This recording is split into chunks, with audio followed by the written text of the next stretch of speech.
Thank you very much, CB. Let me also join you in welcoming our panelists, Mahesh, Anja, and a special welcome to our Honorable Minister, Mr Hardeep Singh Puri.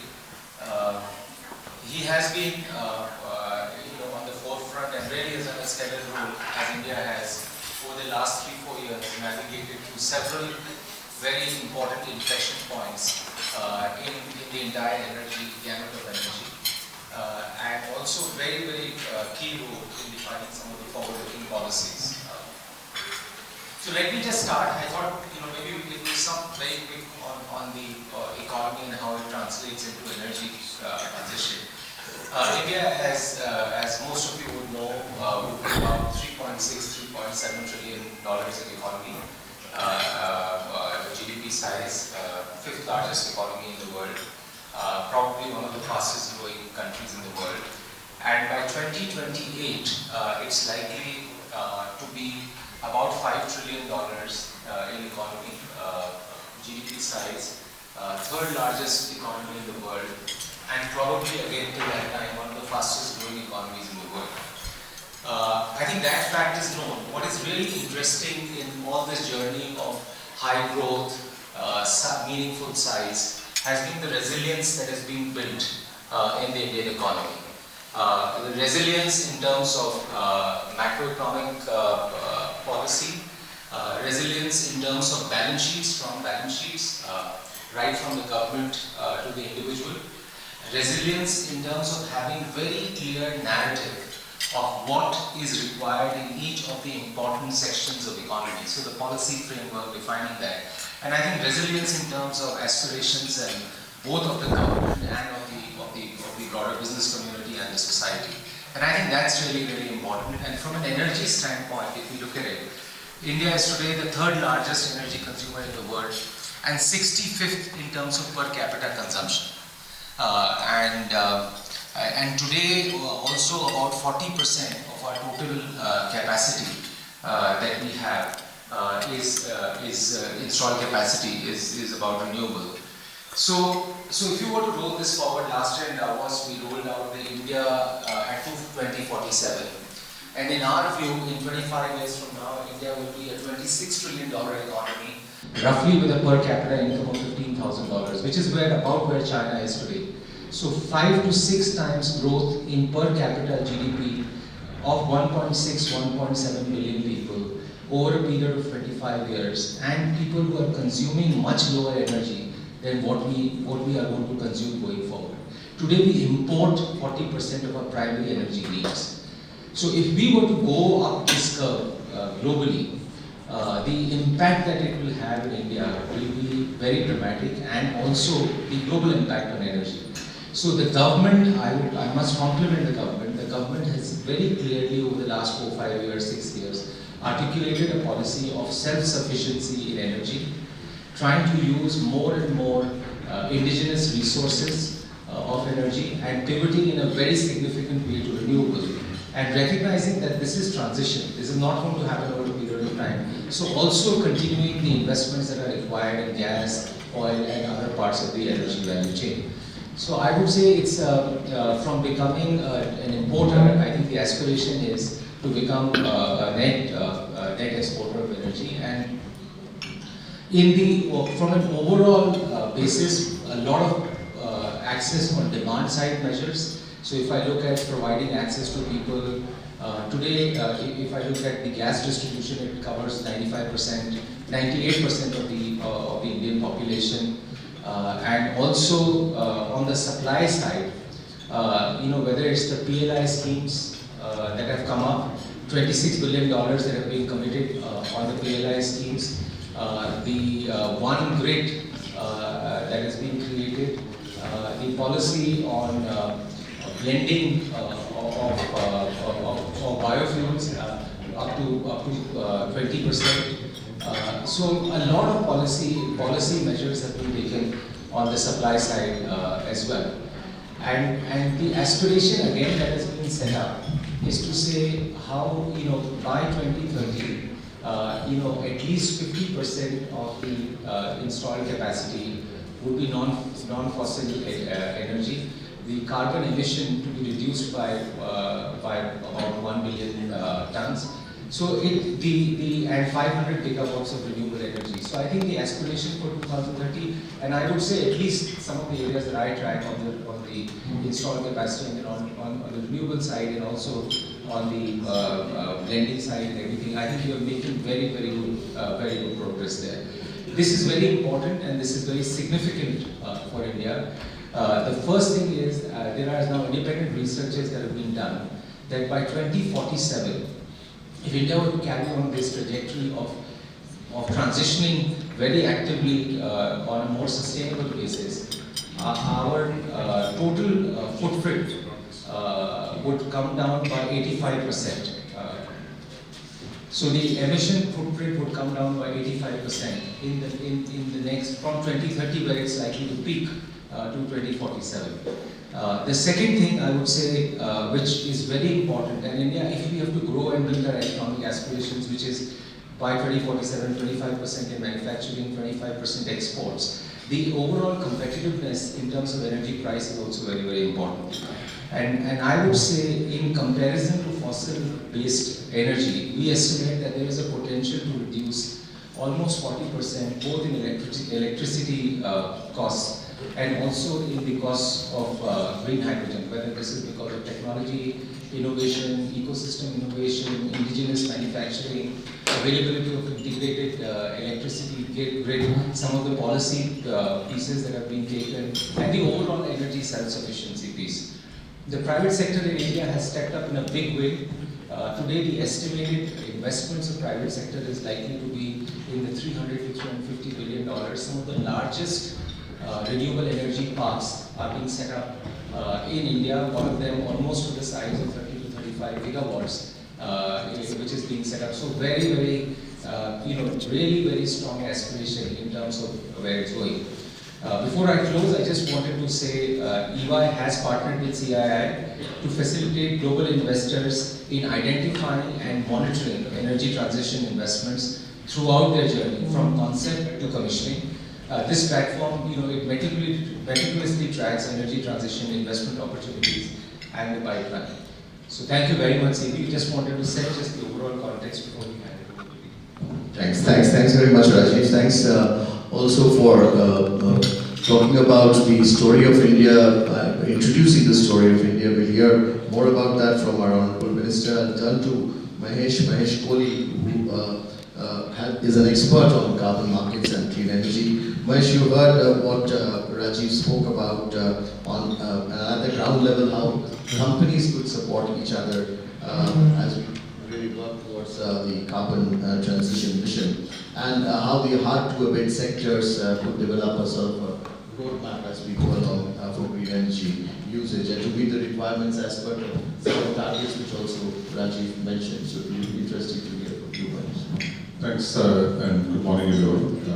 I think I would say the last 3 to 4 years, India's role has changed from just being a energy importer to potentially working on the carbon-free world actually.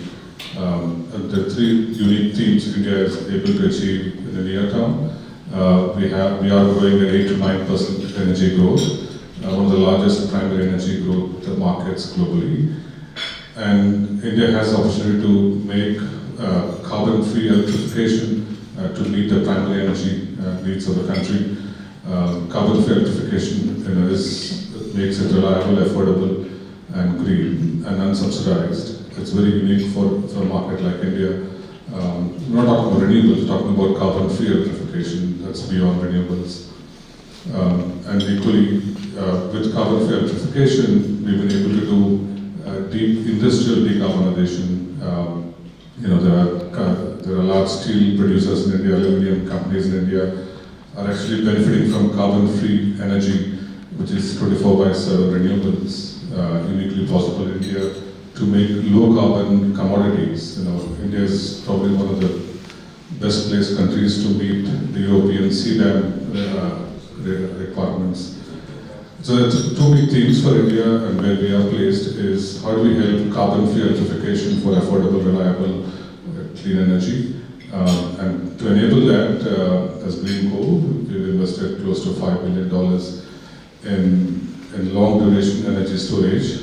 We will have 100 gigawatt hours of energy storage, enabling 100 gigawatts of renewables to become firm, reliable, dispatchable, and carbon free at a very, very low value economics. And the next big theme for India is carbon-free molecules. So we will do carbon-free electrification for primary energy demand and industrial decarbonization, and carbon-free molecules for global to meeting global net zero opportunities. So we are probably one of the fastest to market. So we have signed 4 interesting potential contracts to Europe to supply green ammonia starting as early as 25, according to the lowest carbon-free hydrogen or ammonia to be delivered to Europe in this kind of time frame. And to enable that, we have recently announced another 6 billion investment in green ammonia and the hydrogen value chain. So it's achieving both large objectives: industrial decarbonization to export low carbon commodities, carbon-free molecules because of carbon-free power for exporting to meet Europe and other large OECD markets. Thank you very much. That was quite a good, comprehensive, yet very quickly given. And I'll turn to Anja-Isabel. Again, we are all familiar with the story of BP and the way it has been working throughout the globe, especially in India also. And it would be nice to hear about how a company like BP is really looking at working on low carbon, green hydrogen and biofuels, and how are you looking at economies and really doing your own company strategies, and in your opening remarks before we come back to questions to you. Thank you. Thank you very much, Chandrajit. Good morning, ladies and gentlemen. I'm honored to be here today. Thank you very much.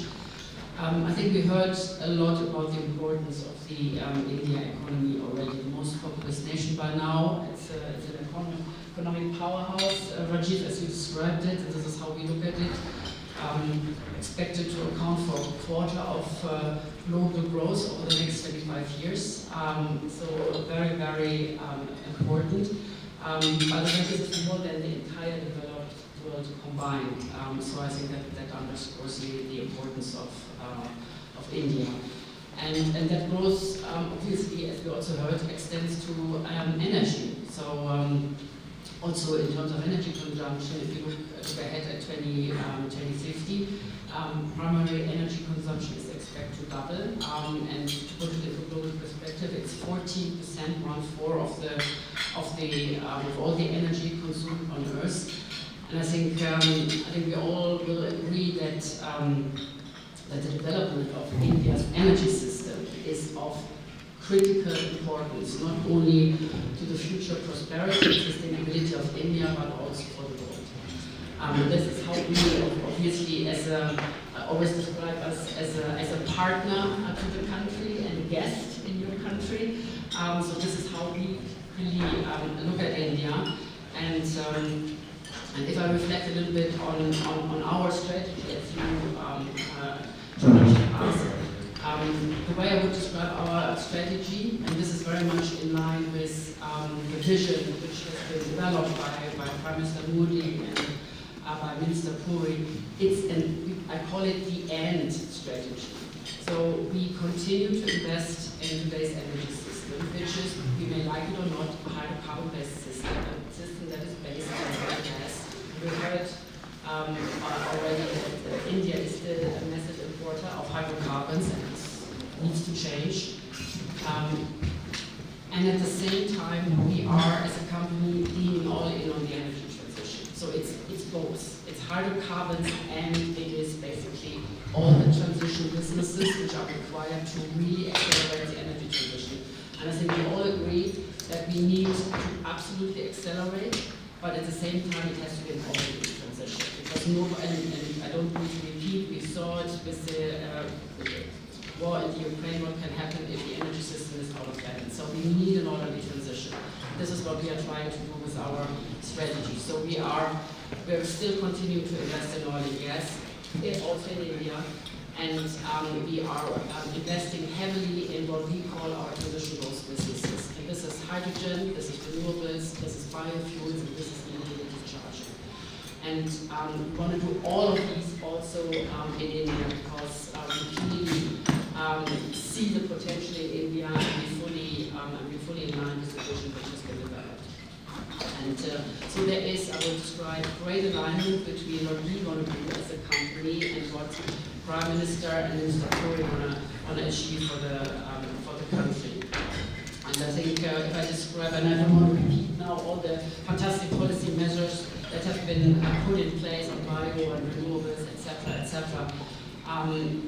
I would like to describe a little bit what concretely what we are, how we can contribute, what we believe we can contribute to the country. So I think as a fact, we are together with Reliance supplying 1/3 of India's gas today, 1/3. And of course we want to grow gas production in India because India is importing a lot of gas. I think it's 43% or so of all the gas India needs is imported, and this needs to change. We are heavily investing in mobility, low carbon mobility on the fuel side, but increasingly important EV charging, and we're leveraging our GEP joint venture which we have in the country. Investing a lot in startups, energy-related startups, in service of the transition in India, but of course also in service of our own transition as a company. And we are now investigating from Mahesh the importance of green molecules, hydrogen, biofuels, all vectors, etc. And we believe India can play a fantastic role here, not only for the decarbonization of the India economy, but also potentially as an exporter to the rest of the world. So before I conclude, is there anything I think we could do even better? I would say what we can potentially do is go even faster. And one maybe thought experiment is why don't we develop really a national energy strategy where all the fantastic policy measures which has been already have been worked are put in place, come together to ensure everything is coordinated, it's underpinned by concrete targets, etc. I think industry, and we talk about BP as a company, but I assume everybody here in the room and obviously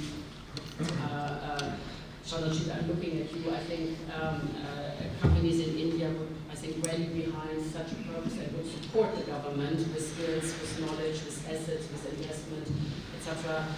doing this. So if I were to summarize, I would say all eyes on India. This is where the future of the energy transition really happens. I think we are all aligned in how to help India to succeed. India has ambition and is in action to achieve it. And the only potentially kind of even better if let's further accelerate, let's lean all in, and with that I conclude. Thank you very much. Thank you very much. Thank you very much, Anja-Isabel. You said all eyes on India, now it's all eyes on Mr Hardeep Puri, who is one of the most, if I can say, very proactive and reform-oriented minister.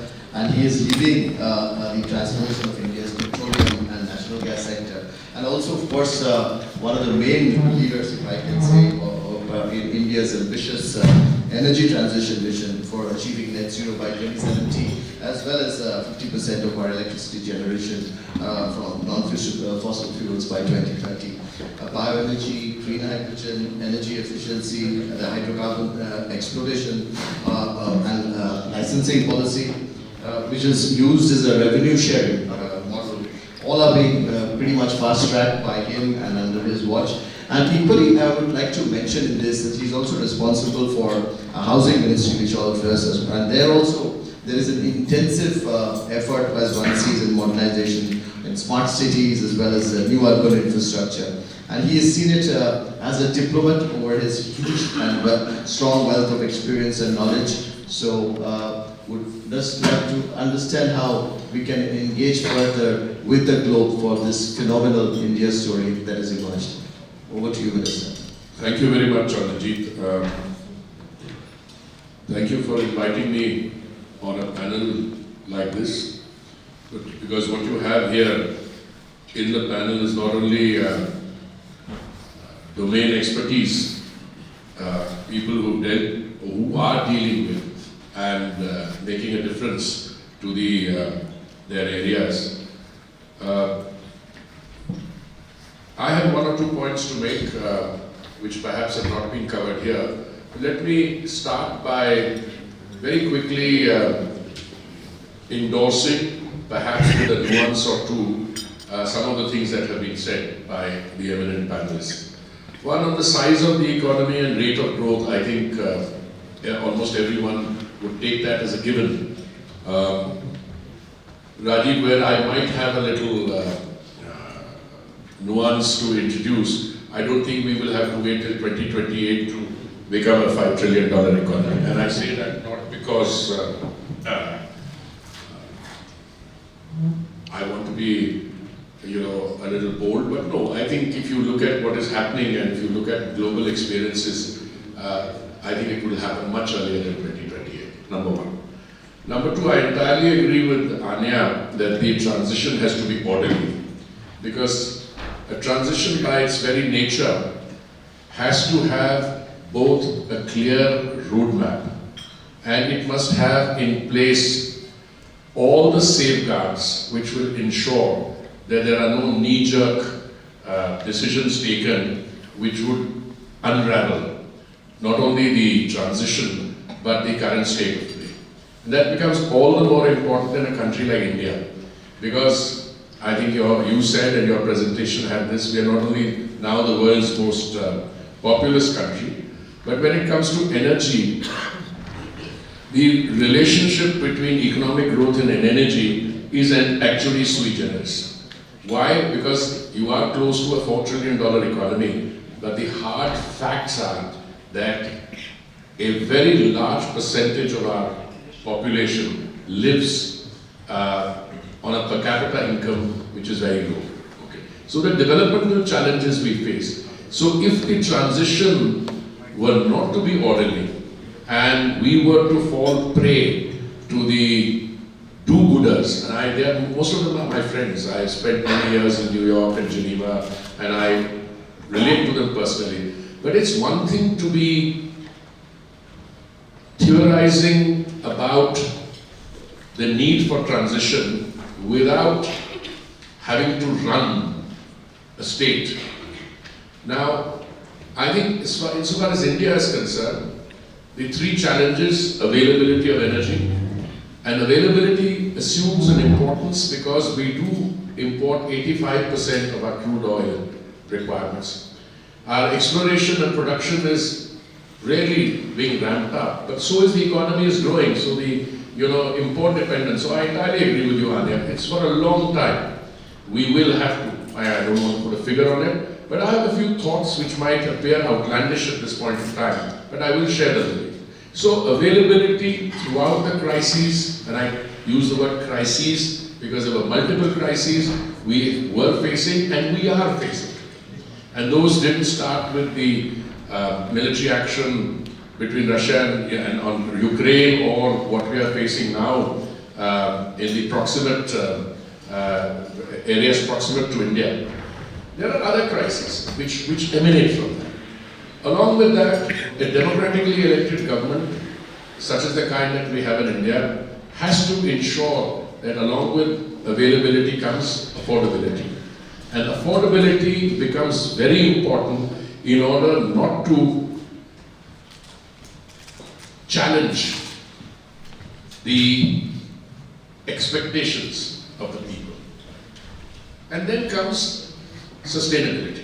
And that's where I think both on the availability front, throughout the last few years, I do not, as Petroleum and Natural Gas Minister, by the way, I know I have no control on this, but actually my ministry is more a ministry dealing with energy transition rather than petroleum and natural gas. I mean, that's my view, because I'll come to green hydrogen, of course that's more widely spread, but biofuels is clearly, up here. But again, in a system which is developed in a very healthy way, sustainability and the commitments we are making towards the green path have never been questioned, not in India, not outside. So I think I'll come to what we could do better, and we are always happy to soak in advice. But what is it that is actually happening in the world? And here I offer a few thoughts. I think to begin with, the traditional market, and I'm using the word market somewhat loosely, which was dependent in energy on defined number of suppliers. They could, at their will, decide. They said they didn't deal with price, but they could, decide one day in a exporters cartel meeting to hold back production and thereby affect that dynamic doesn't seem to be working, and it's not working for a number of reasons. We'll require a much longer session, because for the first time I find that there are other factors at play, and the only reason I'm mentioning is that the transition has got an acceleration boost, partly as a result of the traditional ways of doing business. I don't like to quote other people because, but there's no intellectual property protection on others' thoughts. But somebody told me, and somebody who's in a very responsible position, that the more people want to do work and try to order, within quotes, the market in their way, the faster is the transition to this thing. Let me just, I think Mahesh knows more about the green energy, the green hydrogen story than I think most people, because his group has attracted a lot of investment. They've got facilities all over India along the coastline, storage. I'm not going to go into that. But let me ask you a simple question, which is a question I ask myself. I don't have the answer. If the idea is that all that green hydrogen requires is very clearly your ability to produce, to provide green energy, solar energy. We've demonstrated that we can do it. We reduce the cost from 25 cents to 3 cents per unit.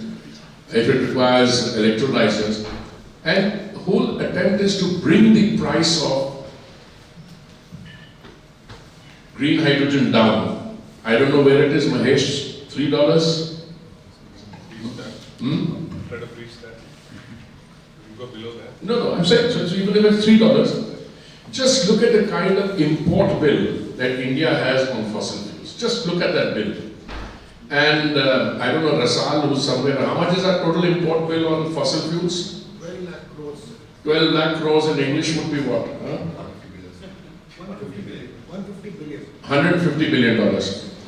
Now, tell me, when the US Energy Secretary, Jennifer Granholm, in the first meeting that I had with her, virtual at that point of time, and she said the objective is to bring it down to 1 for 1 for 1. That is 1 kilo of green hydrogen for $1 for 10 years. Is that Mahesh? Yes. And then our big industry incomes also started using that language.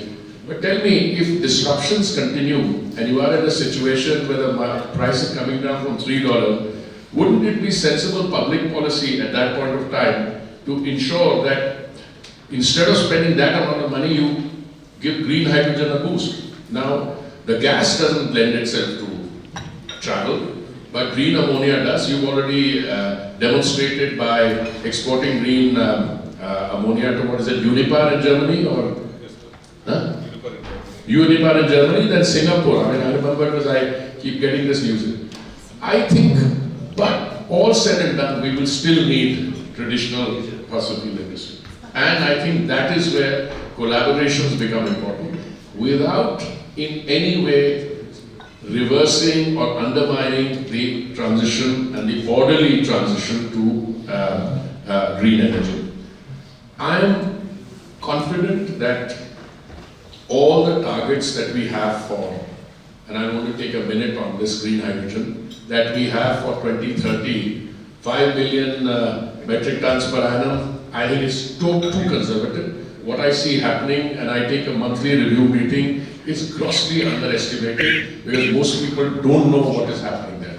There's a gentleman sitting here who has 11 refineries, Indian oil. you devoted 2 of your refineries to that. I told him I'm not going to leave Davos without getting a commitment from him that out of the 11, at least another 2, at least 4 will be making. And I think in India, I mean, I know we are being recorded and I can be caught out for making statements. Look, energy only is, the electricity is only 17% of our energy. Our green hydrogen will succeed when the refineries become totally using green hydrogen. And then the government has to step in with, intervention, mandating, making it compulsory. We are already very far down the road on setting targets for 1%, 3%, 5%, what is it called? Aviation fuel, okay, etc. But I want to divert from this, go to biofuels for a minute and then I'll conclude and then we can have a discussion. Look, the biofuel story was brilliantly implemented in Brazil earlier, still being done, and in the United States, still being done. India was a reluctant newcomer, but now that India has come on board, I find that India today presents fantastic potential for biofuels. I'm not saying it just because we've been able to move from 1.4% of biofuel blending in 2014, despite all our efforts in the years before that, to we are at 12% now. We had a target of 10% by 2022 November, we did it 5 months in advance. We had a target of 20% biofuel blending by 2030, we have brought it forward to 2025. We've had hiccups on one feed or the other, we've merrily overcome those. And I think the establishment of the Global Biofuels Alliance, and I would utilize this opportunity to do a bit of salesmanship for that. I think all the companies which are interested in the green energy canvas should look at the potential for biofuels being used to them. I'll give you a small example, Anja.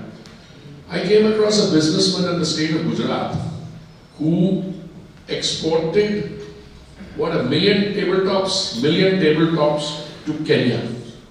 So I said, what is he doing? He said, no, he's importing 93 octane ethanol from Brazil and doing that. You know, once, when I was ambassador to Brazil, it was many years ago, the head of Unica, which is their cooperative dealing with biofuels, told me, you know, we need one more country to come on board.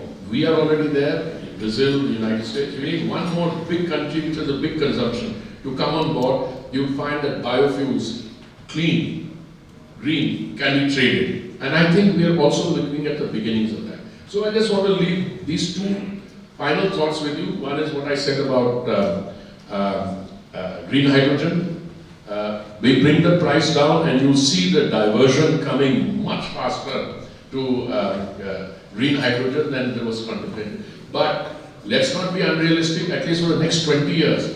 I see our dependence on fossil fuels, etc., our refining capacity. By the way, our refining capacity, we're going up from 252, we should be around 300 million metric tons per annum already, but we're taking it up to 400, 450. In fact, my boss asked me, what are you going to do with that capacity? I said, we'll make petrochemicals. So, it's a fascinating story what's happening in India. We welcome this interaction with our collaborators, those who have new interest in India, and I'm sure all our companies, and that's the strong point of Davos, that you can get the companies to talk to each other. Last night or early this morning, I got a message that somebody we signed an MOU with wanted to get expertise from the India to set up a fertilizer plant there because they've got gas. We moved very quickly. I think within a few hours we said we could do it. Equally, I think people who come, they meet our companies and they're in a position then to take that dialogue from discussion to concrete business. And I think one thing I can say with total confidence that in India we have absolutely no problem in backing our interaction both of foreign companies and Indian companies. Thank you. I think I've spoken a little longer than I intended. Thank you. We've got a few questions from the floor and from the table. our distinguished panel. I'll just ask a few of you to, we keep it very short, maybe I'll take 3 questions at a time and get the panelists to answer.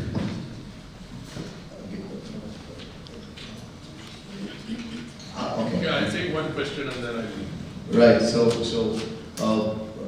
who would ask a question? Because there's one question, yes, please go ahead.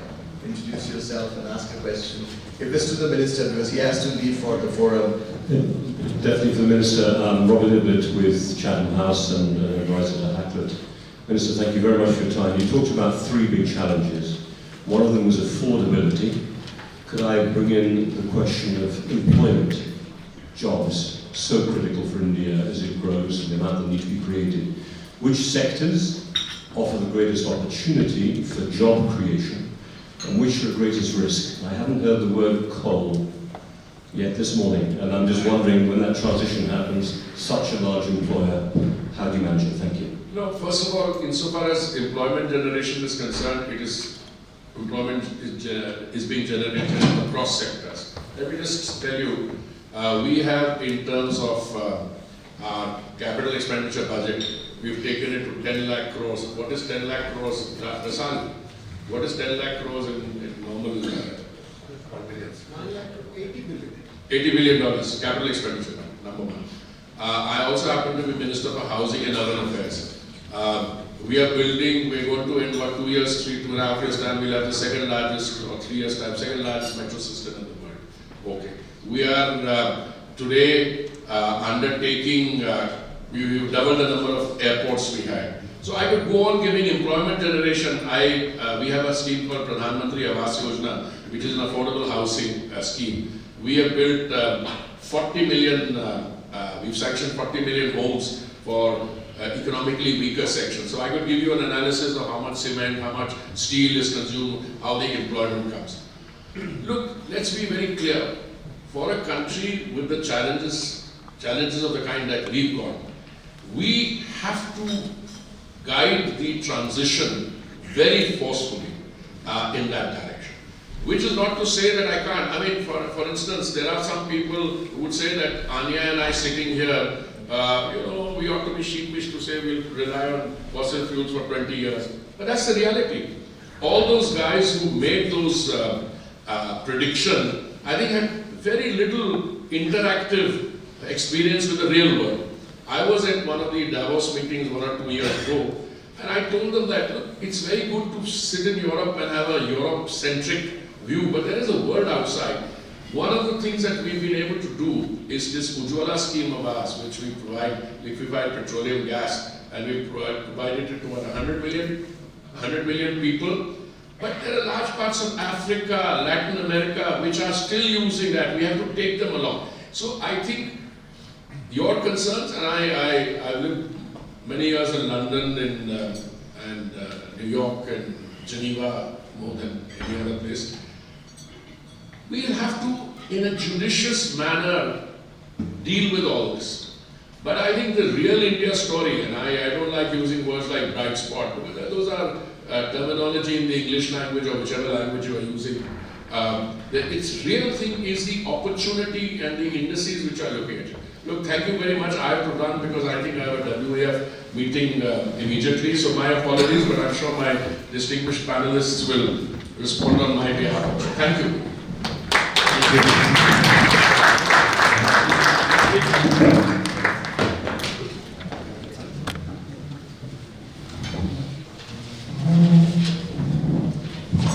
Rajiv, why don't you pose the first questions?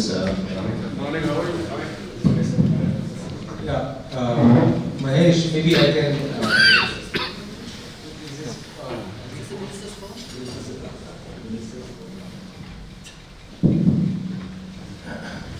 Mahesh, since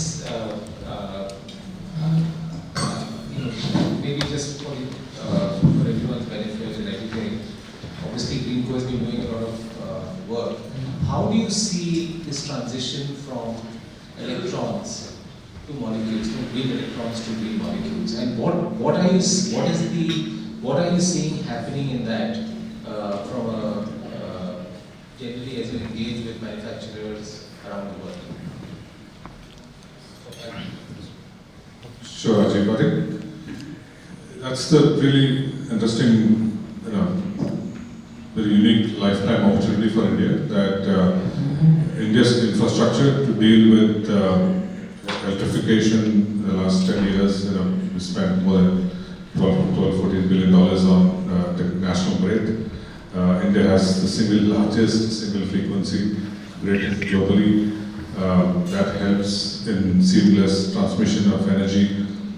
There's no other country globally has a grid of India's scale and a digitized manner.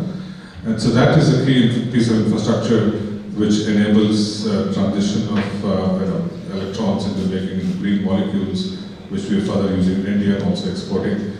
And India, recently the ministry had announced a PLI scheme. We have seen a strong response to that. There are about 6 to 7 large electrolyzer manufacturers right now, totaling close to, as Greenko and Green, we are going to manufacture 4 gigawatts of electrolyzers. The country will have 10 gigawatts of electrolyzer capacity in the next 3 to 4 years.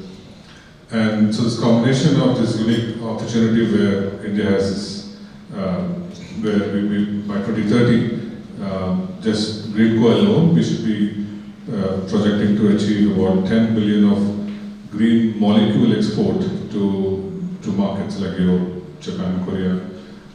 And to enable that, India would have had a chance to invest 40 billion of upstream renewable energy, and then another 10 billion of the conversion infrastructure from upstream renewables to green molecules.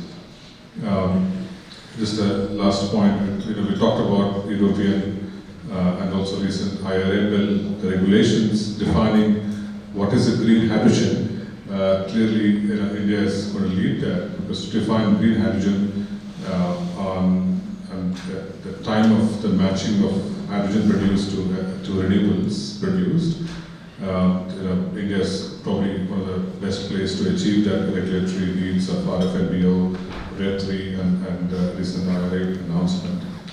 So I think it's just fortunate that the last decade investments we did on electrification is enabling us to be best placed to achieve all these green molecules as early as 25. Thank you. Anja, before I open it up, I thought maybe as BP is looking at all these investments, how do you see the green hydrogen electrolyzer cost curves play out? And which are the countries in the world that you see who will be leading this initiative? I would say I'm still concerned about technology and cost of technology. I think we see electrolyzer costs coming down, but we don't see this maybe at a rate to really fulfill all the very ambitious targets that has been set out by the various governments. And it's better to have ambitious targets and to not meet them, but to start with not ambitious targets in the first place. But if you look at supply chain, also built out of supply chain, and we are active and buying electrolyzers as we speak. They are still pretty costly to start with. But we have all witnessed what happened on the renewable side, on the battery side. I have, being a proud engineer myself, I have absolutely no doubt that costs will come down super quickly if, let's say, companies also like us, like Greenko, let's say, form partnerships with the supply chain to commit to volumes, etc., to bring the costs down. Ultimately it's a volume play. So I'm still a little bit concerned, I must say, about cost and availability of electrolyzers. And if I look at the policy around the world, I think it's quite interesting. And you mentioned the Inflation Reduction Act and Mahesh. I think everybody was very, very bullish about the US, including ourselves. The recent, let's say, indicative details about Inflation Reduction Act and what is really green hydrogen, to your point, it's a little bit of a party pooper, so to say, in the absence of a better word, because the requirements in terms of additionality, hourly or time correlation, etc., are very, very high. Now you could argue, I think we have election years in, let's say, say 50% of the world. So this is plays into that, but we see some developments which are, I would say, less encouraging. Does it mean I'm, let's say, or we as a company are less committed to the energy transition and investments? Just to give you some numbers, in 2019 we invested 3% of all our investments, 3% in 2019 went into these low carbon energy businesses, so hydrogen, renewables, bio, etc., etc. 3 years later, 2022, we invested already 30%. So 30% of all our investments went into the transition businesses. And at the end of the decade, 50% will go into these businesses. Provided, and I said this, technology advancements are there, so you can make really, also sort of say, value accretive investments, and there's the right policy environment, because we know that these, especially these very, very new vectors like hydrogen, etc., biofuels, SAF, etc., they need good policy to basically get kick-started. That's not the case anymore on renewables. This is the cheapest form of electricity generation that's been around the world, but these other vectors, less mature. Thank you very much. Minister is not here. Any questions that you would like to ask the panel? Anyone? Thank you very much for your time today. My name is Kei Suzuki from Advantage Partners, which is a Japanese private equity fund. And then we are launching Japan's first hydrogen fund, which is mandated by the 400 plus Japanese corporation to enhance hydrogen society in Japan and also world. And then of course, Japan and Korea may be the biggest importer for the green molecule in 2050. And we are talking with some Indian developer, how to bring green ammonia to Japan.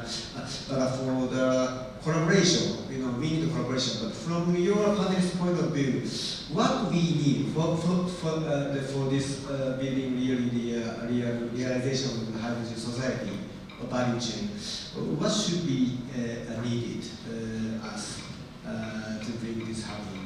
It's a little bit vague question, but I just want to ask each panelist.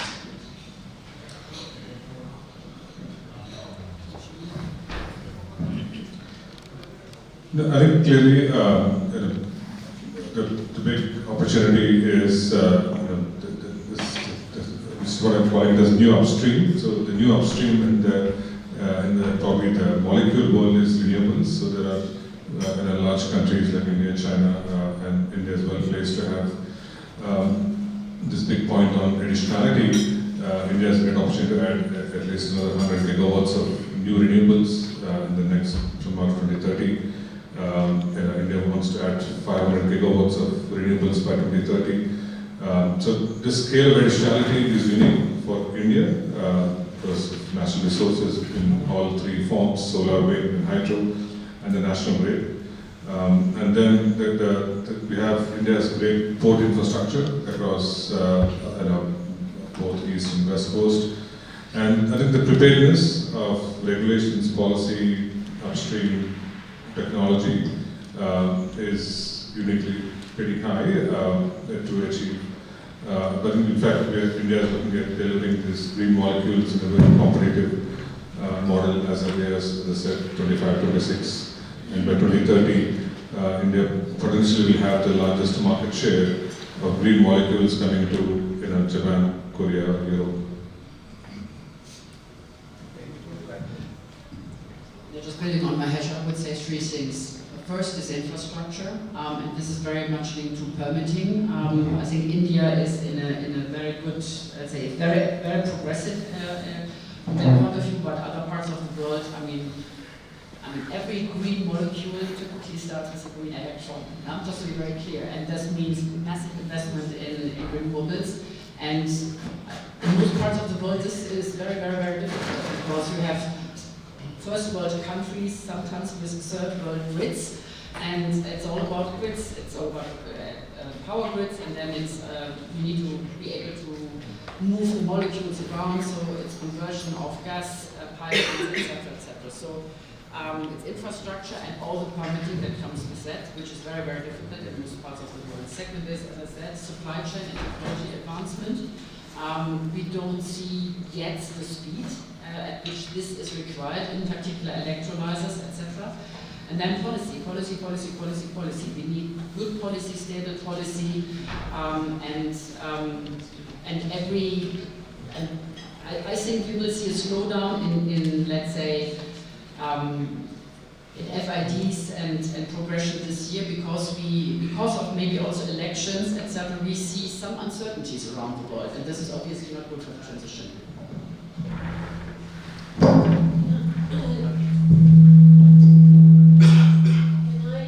Go back to the question of jobs and livelihoods.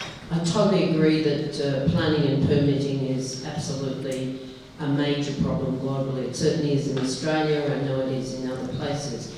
My one piece of advice here is that we have to work together with people-centred organisations, and companies are learning how to talk to communities and to workers at the beginning of the transition, which goes to the question that Robert asked in part, I think. So we do have to do better, an inclusive approach to the way we do that. But my question was, I totally agree about the massive investment in infrastructure for upstream and downstream processing and industry policies back, and that's a delight. But I'm also conscious that India is actually showing real light on how to provide energy security that's often off-grid, or at least marginalised grid access.